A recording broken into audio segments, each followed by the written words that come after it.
এয়ারপোর্টের অদূরে মতিলাল কলোনিতে ব্যারাকপুর সাইবার ক্রাইম আধিকারিকদের হানা। কল সেন্টারের আড়ালে চলছিল প্রতারণা চক্র। ঘটনাস্থলে ব্যারাকপুর সাইবার ক্রাইম এবং দমদম থানার পুলিশ। তল্লাশি চলছে।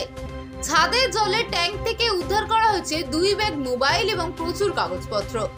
অভিযান শুরু হতেই অফিসের সব কাগজপত্র নিয়ে ছাদের জলের ট্যাঙ্কে ফেলে দেওয়া হয়। কল সেন্টারের কর্মী 18 জন মহিলাকে আটক করে থানায় নিয়ে যাওয়া হয়েছে। কল সেন্টারের মালিক ঘনশ্যাম নামে এক ব্যক্তিকে জেরা করা হচ্ছে।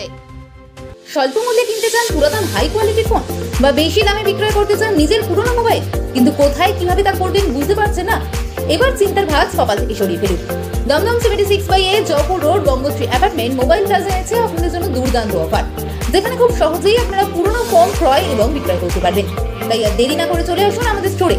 যোগাযোগ করুন 8479084750 এবং 8479084780। অপরাধ কি সহজে বোঝা যায়? কেউ যদি আপনাদের গোপনে না বলতো আপনারা কি বুঝতে পারতেন? কিচ্ছু বোঝা যায় না। ঠিক হয়তো কেউ খবর দিয়েছে, ভালো করেছে যে খবরটা দিয়েছে।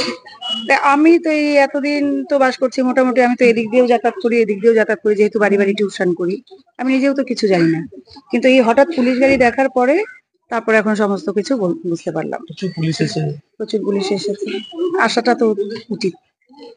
এখানে অনেক ভালো ভালো ফ্যামিলি তো বাস করতো, কিন্তু আমি তো এই পরশুদিন এখানে প্রায় আমি যাতায়াত করি, টিউশন যাই। এটা ভাড়া দিয়েছে? আমি তো এখন শুনছি কে ভাড়াটে কে বাড়িওয়ালা এটাও তো বোঝা মুশকিল। পাশের বাড়ির ফ্ল্যাট সম্পর্কে এখন কেউ বোঝে না কি হচ্ছে না হচ্ছে। টের পেয়েছিলেন কিছু হচ্ছে এখানে? কিছু টের পাইনি, কিছু জানি না। আজকে টের পেলাম যে এত বড় একটা ঘটনা এটা ঘটে গেছে। কিভাবে চলছিল বলেন?